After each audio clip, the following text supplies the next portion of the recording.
Tomcat's engines love being strong, fast, big, brave, and reliable because they want to make their railway a better place. Everyone wants to be really useful indeed, where passengers, goods, whatever, they will get the job done easy. But no one's more prouder than Reginald, the big city engine.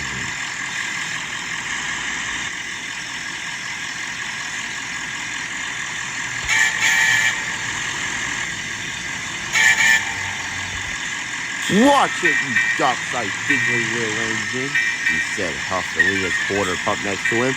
"You're gonna make my beautiful green paint all sooty." "Working with trucks is a very important job, mate," Porter said cheekily, "but then you wouldn't know." "Huh," Reginald puffed crossly. "Of course I wouldn't know. Express engines don't pull trucks. It will be undignified. Or better yet, it'll be disgraceful." "Disgraceful?" said Sidney, who was next to the engines during the conversation. What's that?" What is disgraceful, Reginald?" Sidney asked. "Disgraceful, Sidney," Reginald said slowly and proudly. It means someone's too big for their buffers," Porter sang. "Pah!" Again, he blew his whistle and puffed away with his fine coaches clattering behind him.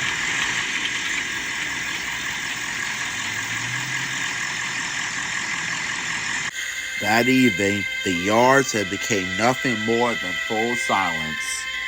There was lots of waiting freight cars, and the fog came down just a little bit. It lifted, but there were still lots of waiting freight cars. This caused confusion and delay. And worst of all, at the worst of the time, it was at Brenham Docks. Sir Tomcat came to Tim's shed to talk to some engines. He finally found some, but unfortunately he was in a very great hurry. "Ginty, Pug, and Molly," he said proudly, "you must go to Brenham Docks immediately. But Pug and Molly, I need you guys to take the trucks that you found at Brenham Docks and take them to Crone's Gate at once." "Yes, sir," said the engines, and they steamed away.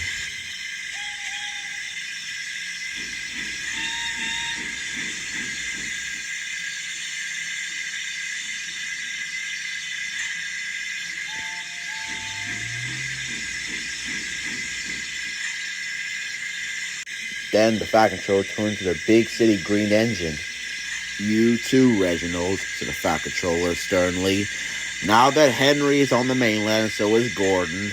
I need a big engine to take some trucks where they won't be in the way." "Trucks?" said Reginald crossly. He could not believe what he had heard as he left the shed. "Dirty trucks, stinky trucks," said Reginald crossly. Reginald waited impatiently as Porter shunted his trucks into place. Hurry up, Reginald said crossly. "I haven't got all night or all day. I'm a very important engine, and very important engines need to get their destinations on time." "Oh, even that involves stinky, dirty, smelly trucks," said Reginald as Porter pushed them into place. "Jesus, mate, why the rush, Reginald?" Ginty asked. "Oh, Ginty, you will never understand. If I pull these trucks, then I'll show Porter what just a big express engine can really do."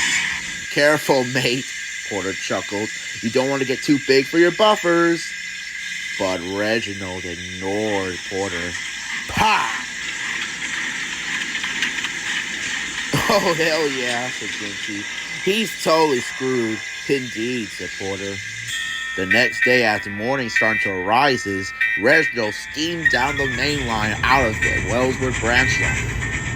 "Now this is how you pull freight cars," he said proudly.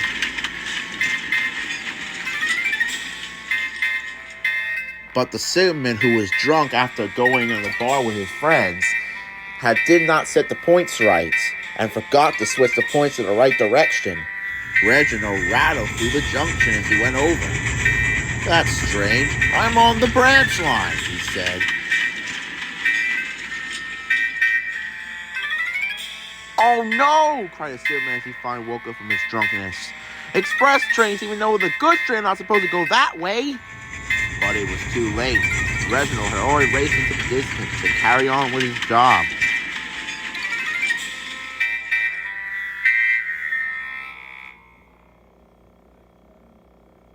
Meanwhile, further down the line, Alfie and Jack had just finished fixing the old bridge. The same old bridge that Thomas nearly fell off, thanks to Jack, who saved his life. So right now, they're just sitting down, resting, as their operators waited for their time to go back to work from their lunch. Suddenly, they heard a familiar whistle. "Oh no!" cried Alfie. "It's Reginald! He's not supposed to be on this line!" And he was right. The rails were old and wrinkly, and not used for big engines like Reginald. And there are also signs for trains to go slow. But unfortunately, Reginald ignored the signs. "I'm an express engine, for God's sake. I don't go slow," he said proudly, and he went even faster. The poor old branch line along the line couldn't take his weight, and all along with all the heavy trucks he was carrying, and the rails buckled. "Whoa, help!" cried Reginald as he slid off the track.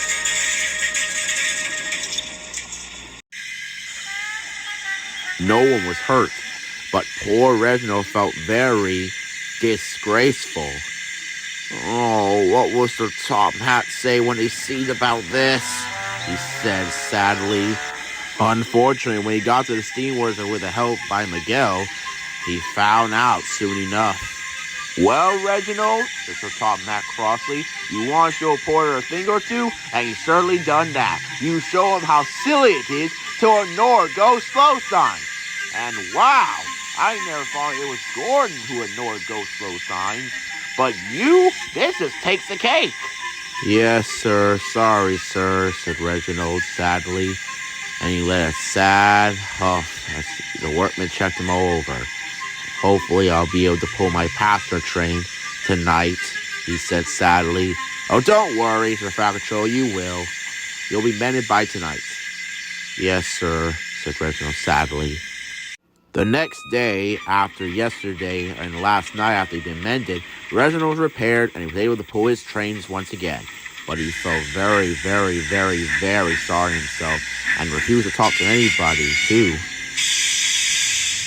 "Oh, everybody makes mistakes. Don't feel down," said Ginty. "Even you." "Porter said he's sorry he teased you," Miguel said happily. Reginald gave a small smile. "Oh, don't feel sorry about that. Everybody knows how silly I was yesterday.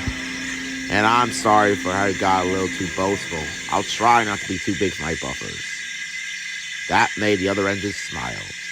Reginald was happy, and the guard blew his whistle, and the big, proud Big City engine steamed away back to the island of Soda with a train of his own.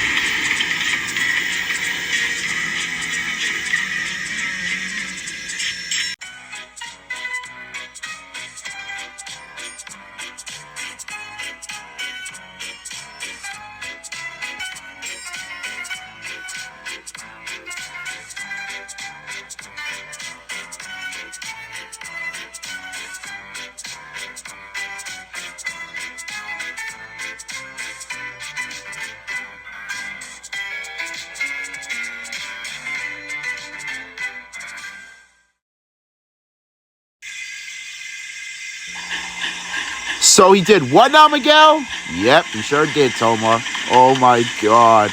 Well, at least he learned not to do it again." I'm glad Reginald did. Me too.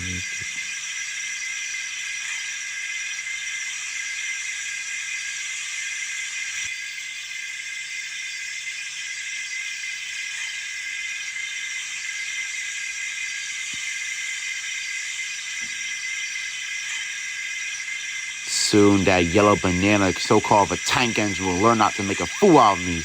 Get ready, Tomar, for my revenge is coming."